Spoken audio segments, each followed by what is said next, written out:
જે સમજી વિચારીને બે પાત્ર નજીક આવ્યા અને એને ધીમે ધીમે ઓળખતા ઓળખતા પ્રેમ વધતો જાય. એટલે તમે એક ભાઈને કહ્યું હતું કે અમારો બપોર પછીના સંબંધ જેવું છે એરેન્જ મેરેજ વાળાનો, અને તમારા લવ મેરેજ વાળાને કહું સવારના સૂરજ જેવું છે એવો સંબંધ છે. હવે સવારનો સૂરજ કેવો ઉગે એટલે આપણો પડછાયો લાંબો હોય. હવે જેમ જેમ સૂરજ ચડતો જાય એમ પડછાયો ટૂંકો થાય. એમાં લવ મેરેજ વાળાને પહેલા તો એકાબીજાના મોઢા જોયા વિના જીવીનું હતું, અને પછી ધીમે ધીમે ધીમે ધીમે ધીમે ધીમે સૂરજ બપોરે આવે ને તો પડછાયો ગુહાઈ જાય, પછી તો એકાબીજા ઘરમાં ભેગા થાય ને પાછે. એટલે પ્રેમ જેવું રહે નહીં. અને આપણે કેવું છે, પેલા અજાણ્યા હતા એટલે ધીમે ધીમે પ્રેમ વધતો જાય એટલે પડછાયો લાંબો થતો જાય. આમ થતા પડછાયો અંધારામાં ભળી જાય. એનો મતલબ એવો છે પછી મન એક અને ખોડિયા અલગ. આને કહેવાય લગ્ન. એટલે એટલું જ કીધું છે આશ્રમ, વર્ણાશ્રમ, ગૃહસ્થાશ્રમ, અને ગૃહસ્થાશ્રમ પછી ત્રીજું આવે છે વાનપ્રસ્થાશ્રમ. હવે વન પછી વાનપ્રસ્થાશ્રમ આવ્યો. ભલે વનમાં ન મૂકીએ પણ 60 વર્ષે તો અનુભવ કરીને મૂકવું પડે. હવે વાનપ્રસ્થાશ્રમમાં આવીએ ને એટલે 75% પ્રભુમાં અને 25% વ્યવહારમાં ધ્યાન આપવા. એટલે તો આજ મારે જવાનું હતો વ્યવહારમાં. મને વ્યવહાર યાદ આવી ગઈ. હા, પૈણમાં ન જાય તો હાલે પણ મરણમાં તો જવું પડે. એટલે આજ બપોરે જાઉં છું તો આવતીકાલથી કવિરાજ તમે સંભાળજો. સોમવારે તો લગભગ આવી જાય. સોમવારે તમારે જ બોલવું પડશે. હા, કારણ કે હું આતો ત્યાંથી બપોરે 12 વાગે આવું ત્યાં સુધી તો હાલે ને. હા, એટલે 3 દિવસ. હા, શનિ, રવિ ને સોમ. હા ભાઈ, વ્યવહારમાં જવું પડે, આ કરવું પડે. અને વાનપ્રસ્થાશ્રમ આપણે લગભગ બધા વાનપ્રસ્થમાં આવીએ છીએ. કારણ ભગવાને આપણને અહીંયા સુધી પુગાડ્યા ને એ જ પ્રભુ કૃપા છે. અહીં સુધી પુગાડ્યા ને આપણી પાસે કોઈ દસ્તાવેજ નહોતો કે તમે 60 વર્ષ કે 70 વર્ષ જીવશો. આ ગટકાવી 72 વર્ષ ખાઈ ગયો લઉં, અમારી પાસે દસ્તાવેજ નહોતો. પણ હવે જો ભગવાનને ન માનું તો મૂર્ખો તો હું જ ઠરું. ભગવાન કે તને તો ભાઈ ટાઈમ આપ્યો તો ઘરે શાંતિથી ચલાવી લીધું, હવે તો મેં. હા, કારણ કે એ પણ મહત્વનું છે. આપણે નહીં કેતા અરે છોકરા ભૂખે મરશે કે હું નહીં હોઉં તો, એટલે તું મરી તો જો હતું એનાથી સારું હાલશે. ટક ટક કરવાની જરૂર નથી. આપણે જીવી લીધું એને જીવવા દો. આપણે જીવી લીધું એને જીવવા દો. હા, પછી તો જણા જોગવે પડ્યા ભોગ, એમાં પડાય નહીં. આપણે આપણા આત્માનું કઈ કર્યું ખરું? છોકરા બહુ થાય ને તો બાપાની વાહે 12મા ને દાડે કઈક ઉત્સવ કરી. હા, ફોટામાં પછી સારો હાર ચડાવીને કહે બાપા બહુ સારા હતા, લીલી વાળી મેલીને ગયા. જે આવશે ને એને કહે બાપા તો લીલી વાળી મેલીને ગયા, પણ પેલો કોરો ઝાકોળ ગયો ઈ કઈ નથી લઈ ગયો. સત્કર્મ કર્યા વિના, ભક્તિ કર્યા વિના, જ્ઞાન લીધા વિના ક્યારેય એને મુક્તિ મળતી નથી. તો આત્મા માટે શું કર્યું આપણે? એટલે જ ગૃહસ્થાશ્રમ પછી વાનપ્રસ્થાશ્રમ. કારણ કે નક્કી તો મૃત્યુ છે. તો રોજ ઉઠીને આપણે રોતા જ રહીએ કે હું મરી જવાનો, હું મરી જવાનો, તો કોઈ અર્થ નથી. એ તો નક્કી છે, એ તો થવાનું જ છે. પણ એ આવે એની પહેલા તો હું કઈક કરી લઉં. નાને કે ભેગું કરી લઉં છોકરા ફાટો. એટલે છોકરા સુપાત્ર હશે તો કાંઈ સંચય, કુપાત્ર ભયો તો કઈ સંચય. બેયમાં એવું છે, કપાતર પાયકો ને તો એને ભેગું કરેલું ઉડાડ નાખશે, અને સુપાત્ર પાયકો ને, સુપુત્ર પાયકો તો ભેગું નહીં કર્યું હોય ને તો પણ ઊભું કરશે. એટલે એવી ચિંતા આપણે કરવાની જરૂર નથી. ભગવાન આપણને દીધું છે અને છે ભાઈ, આપણી પાસે રસ્તો જ નથી. ભગવાને એવી વ્યવસ્થા કરી છે એટલે એને કોઈ સાહેબુ રાખવાની, ઓડિટ કરવાની જરૂર રહેતી નથી. કારણ કે અહીંથી લઈ જવાની કોઈ સગવડ જ નથી. કાં આપીને જાઓ કાં મૂકીને જાઓ, એ જ રસ્તા છે. કાં આપીને જાઓ કાં મૂકીને જાઓ, અહીંથી કોઈ લઈ જવાનું નથી. ભગવાન કહે ન્યા મારે તારી આ બધા હિસાબ કિતાબ કરવાના.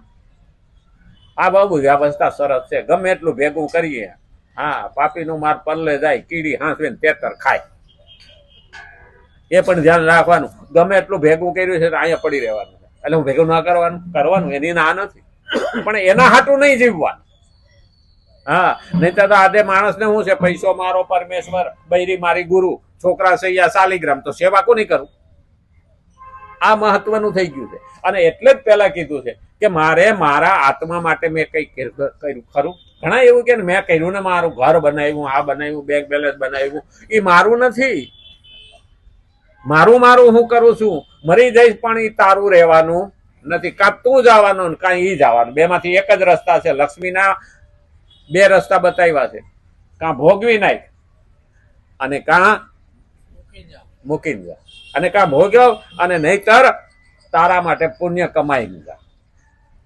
ધન છે એમાંથી જાજુ નહીં તો પણ મેં કરેલું ધનમાંથી હું 10% પણ પ્રભુ કાર્યમાં વાપરું ને તો પણ મારા પાસે કાંઈક ટિફિન તૈયાર થાય.